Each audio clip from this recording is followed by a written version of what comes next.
Today we're talking about effective discipline and how to get your kids to listen and stop fighting. Are you curious about the ultimate parenting playbook? Are you wondering how to navigate that fine line between being too passive or too aggressive in your disciplining? Join us today on our newest episode to uncover the secrets to effective discipline with more effective communication and teaching valuable life lessons.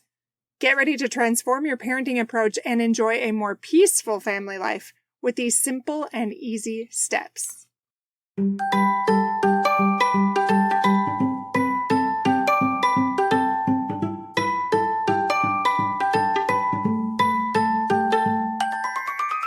Hey parents, welcome to Fulfillment Therapy. Do you want to raise your kids better and have a stronger marriage? Are you up late at night researching marriage and parenting tools and self-care tips? Do you start each day hoping for deeper connections and less chaos, but it ends with family arguments and going 12 different directions again? My name's Kendra, wife, mom, therapist, and growth enthusiast.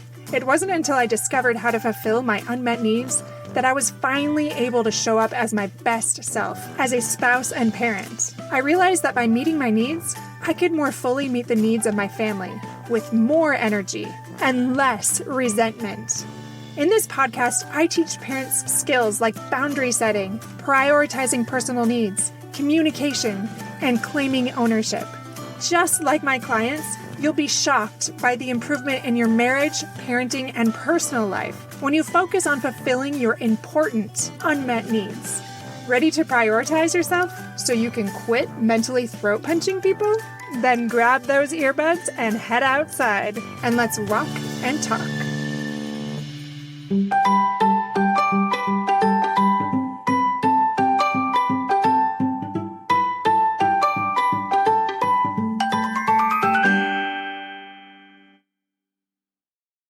Welcome back, my friends. Today, I am excited to talk about discipline. It's something that I've wanted to talk about for a while because our winter break was pretty long, and since then we've had some snow days, so I feel like this break has been eternal, especially because all of us share rooms, and it's hard to get some personal space, and there's just a lot of conflict and fighting, and we're all at our wits' end.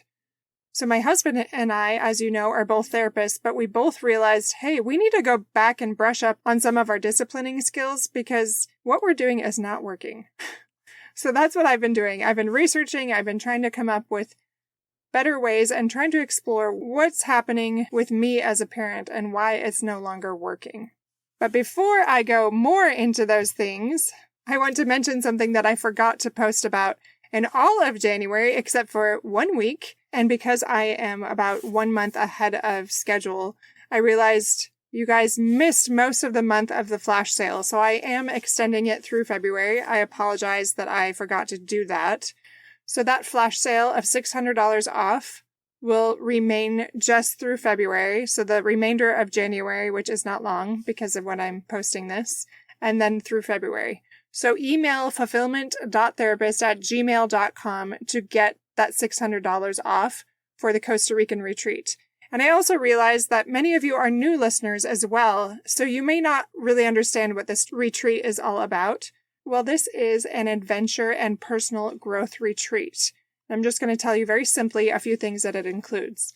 So this is an all-inclusive 6-day and 6-night stay in Costa Rica. It has a luxurious private villa overlooking the bay, and they're two right next to each other, so that's why this is for adults. It can be men or women, it can be couples, because we have 2 properties to accommodate both. There's a private chef and maid service and fully staffed villa, and you get 3+ meals a day from that chef, and also an unlimited open bar. Now, I do not drink, but they have these fancy non-alcoholic drinks that you can get whenever you want, that I'm pretty excited about. We also have an airport shuttle to and from the villa, as well as a professional expert team with therapists, coaches, and so on that we're really excited about, as well as specially created fulfillment meditation sessions. And these contain elements of that parts therapy that I talked about in previous episodes and accessing that inner child to change your mindset and really maximize your life fulfillment. In addition to that, we have immersive training to elevate your relationships and your personal life, especially to really transform your life moving forward in ways you may not have ever done if you haven't invested in yourself before. So this private villa is just a short walk from a quiet, beautiful, secluded beach, and I stayed there for a month, so I just love this beach. I know where the sea life is, I know where the sea turtles are that you can snorkel with, and it's just amazing. I am so excited for it.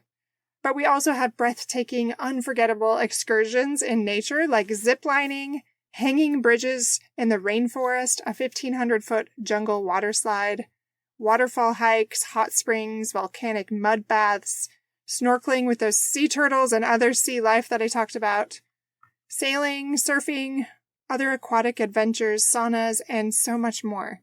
It's crazy how much stuff is included in this retreat, and every single retreat that we researched did not even come close to offering what we offer, and ours is cheaper.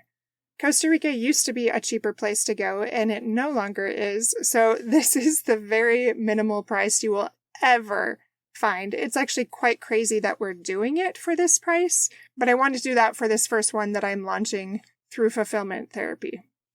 All right, now we are ready to jump into our episode on effective discipline. Are you ready? Because I know I am. Have you found in your parenting that one of you is a little more passive and one of you might be a little more aggressive? I know in our family, I tend to be a little bit more, well, it can go back and forth, but I tend to be a little bit more passive in my discipline. I think because I had a stepfather that was a little more aggressive, and that just never resonated with me, or really with any of my siblings, and I didn't want to repeat those mistakes. So sometimes I can go the other way and maybe be a little too soft. And my husband sometimes can be a little too stern. But like anything, I really do think that both sides are needed, and it's just finding that balance. So that's really what prompted today's episode, wondering if my husband and I were getting it right and going back to the drawing board to discover what it is that we need to do to help our kids resolve conflict more, work out problems, and really listen better, not only to us, but to one another. I'm pretty certain we're not alone in this, so that is why I did today's episode. I did a lot of research in my books and online, and also a bunch of YouTube videos just to refresh my memory on different types of therapeutic approaches and which one works. And it is confusing, even for me with my training. As you know, parenting styles change a lot. Culturally, it's hard to really know what to do. A simple example of that might be the Back to Sleep campaign. Well, before that, they said the opposite, like you put them the other way when you put the kids to bed. Or do you remember sleep training, baby-wise? At one point, that was considered super effective, and I even used that. And then they came out later saying it was very traumatic. And it just goes back and forth with anything. I found that even with personal training. The opinions are just all over the board, and it's so hard to know who to believe. So what I very much encourage before I go into these tips is to look inwardly, and if you have religious beliefs or whatever it might be prayerful or even thoughtful or meditative, however you want to approach that, about what is right for you and your family, and then utilize what resonates with you. Please don't just blindly follow me and do everything I say, but consider these things and then do what feels right for you. A few of the ones that stood out a little more to me that I'm going to reference today, just general tips that they gave, was Tina Payne Bryson and Dr. Justin Colson. They both talked a little bit more about positive discipline strategies that seem to resonate with me more. But this is kind of a conglomerate of what many people have said, and also even some of the tips that I learned from Love and Logic. Really quick, brief tips that Tina talked about, Tina Payne Bryson. She said, ask why your child misbehaved, and when we know why, we can get an idea of what we need so it doesn't happen over and over again. And number 2 is, what's the lesson I want my children to learn here? Because the whole point of discipline is to teach. That is what it means. Discipline is to teach. And 3, what is the most effective way to teach that lesson? So those 3 things can encompass a lot. So I'm going to go more into what that is with 4 different steps. And these 4 steps are by Dr. Justin Colson. Number 1, punishment means hurt, but discipline means to instruct and help. Or like I mentioned a minute ago, it means to teach. It's important that we explore what it is we're trying to do here. Let's be honest, there's definitely times with my kids where I feel in my mind that I want to hurt them, not like physically, but I want them to be very uncomfortable and pay for the distress that they caused in our house over and over again. I want them to experience major discomfort as a punishment. That is maybe my less effective self coming out. But when I'm saying things clearly, I truly do want to help. He gives one bit of advice that is something that I actually talk a lot about to my clients. And even my husband. It's something that I am regularly reminding him. Don't expect more than they can do developmentally. So many of my clients come in complaining about the things that their kids do. And I'm like, that's really developmentally appropriate for a teenager. Or, when you're asking them to see things through somebody else's eyes or from another perspective, that's something that they're not able to do yet with their brain development. They're too young for that. So maybe revisit some of those developmental milestones and see if what they're doing is normal, or even compare that to other kids that you know. If you're being way too hard on them for something that's really normal, that's a little too much. I've even caught myself a few times saying, "You're acting like a kid." And then they'll remind me, "Mom, I am a kid." I'm like, "Oh yeah, you're right." And then I'll laugh and they'll laugh. I'm like, "I'm sorry, you're not an adult yet. Good point. I can be patient." All right, number 2. Talk as a family about expectations and rules and why these rules are important. Generally, when we set up rules, it's because they're linked to your family values. So it's important that they understand the reason for the rules, but also that you're getting their input and their buy-in so they're less likely to resist. Now, recently, we really had to do this with one of our children. I will try not to give any details away that you will know who it might be for those of you that know me. But they were really resisting all of a sudden a lot of the rules, a lot of the things that we had set up when they never had before or had done so minimally. So we had to revisit that, and we had to be willing to sit and talk with them about what do they think would be fair? What are they thinking about it? Or that healthy compromise so that we were not constantly dealing with resistance. And it really did help, along with a few other things that I'm going to mention in a minute. Number 3, give transition or time warnings. Now, this is really important, especially with younger kids, but I find even with my teens, it's really helpful. Otherwise, there's frustrations and irritations that quickly pop up. These are gentle reminders. This is when you touch them softly and you look them in the eye. You talk softly, but with that eye contact, your nonverbals are very much saying, "I'm serious. Please be listening and aware that this transition is coming." When I say serious, it doesn't have to be this like intense, manipulative kind of like stare down.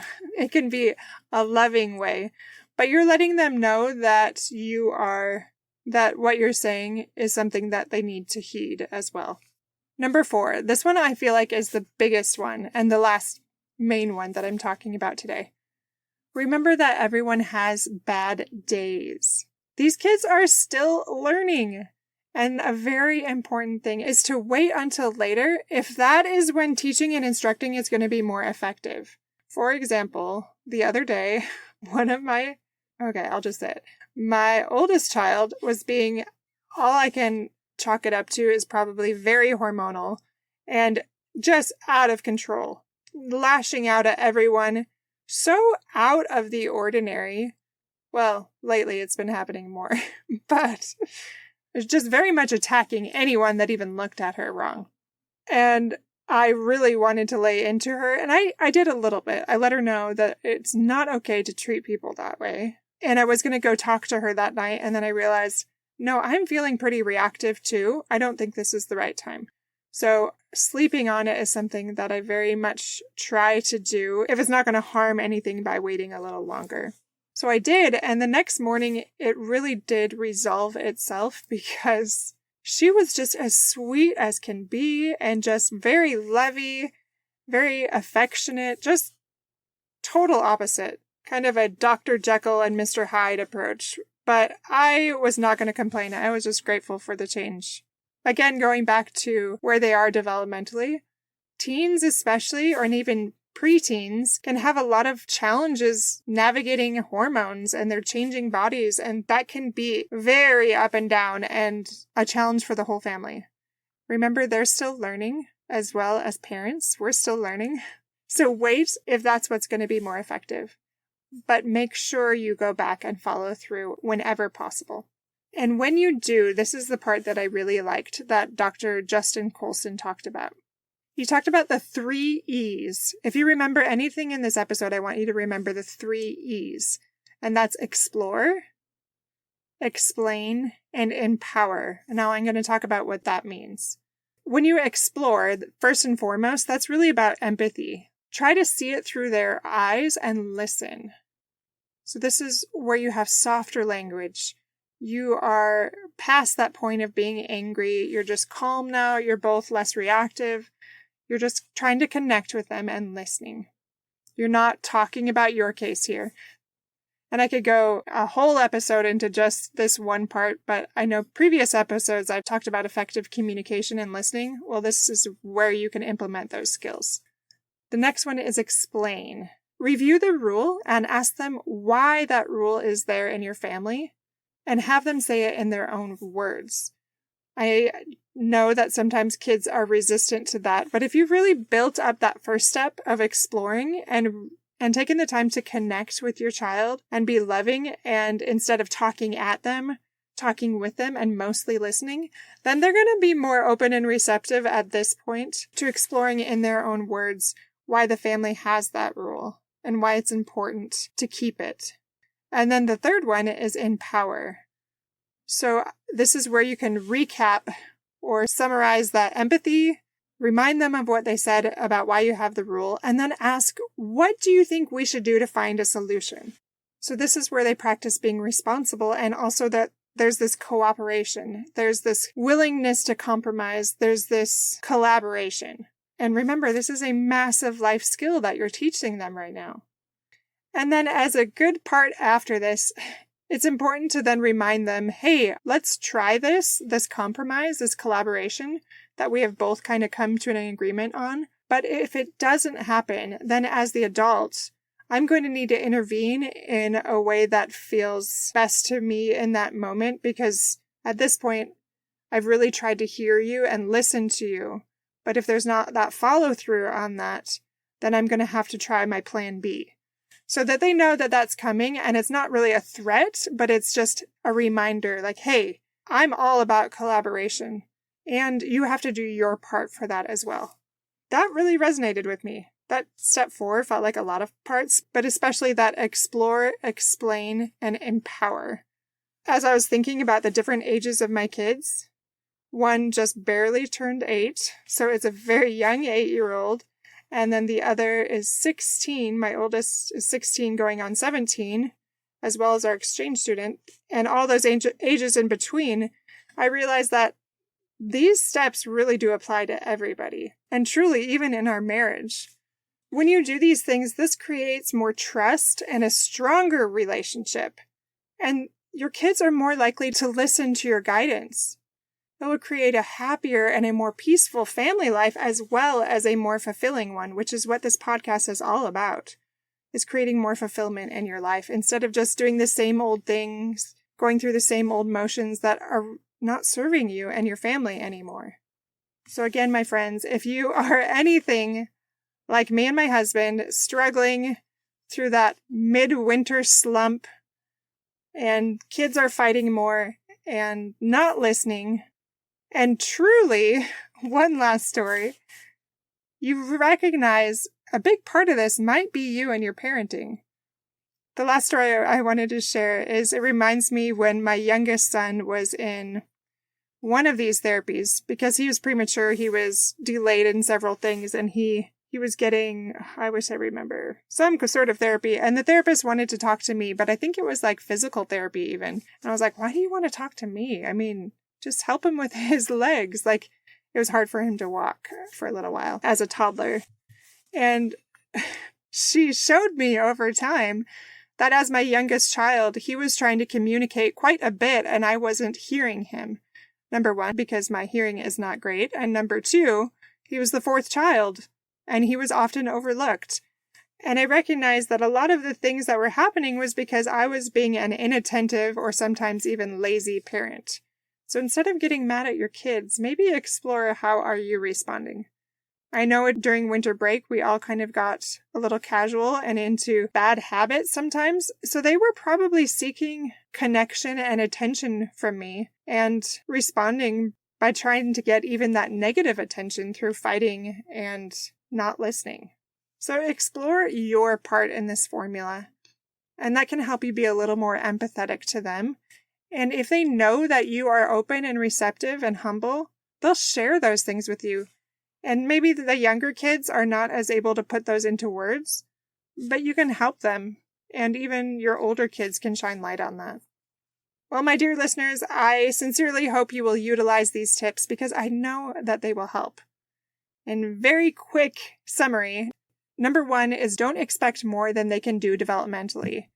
2 is to talk about expectations and rules and why these are important in your family and get their buy-in and their input and change them up if need be. Number 3, give transition or time warnings in gentle ways, but make sure that you are preparing them for those things, even your older kids.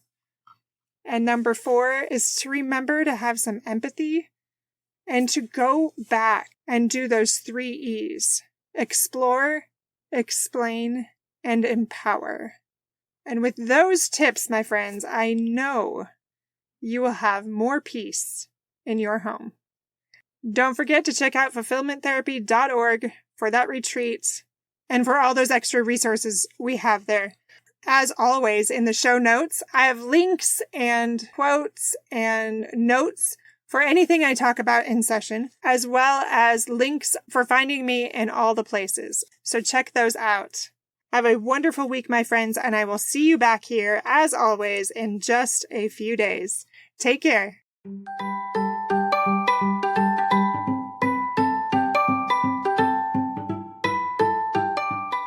Hey friends, I hope you enjoyed today's episode. If you did, chances are someone else would too. Would you take 30 seconds to share this with a friend who's looking for greater family fulfillment? And while you're sharing, tell me what you think about the show by leaving a review on Apple Podcasts. It refuels me when I hear this podcast is helping you, no matter what your house or your hair looks like. I'll meet you back here every Monday and Thursday morning for more episodes. Until then.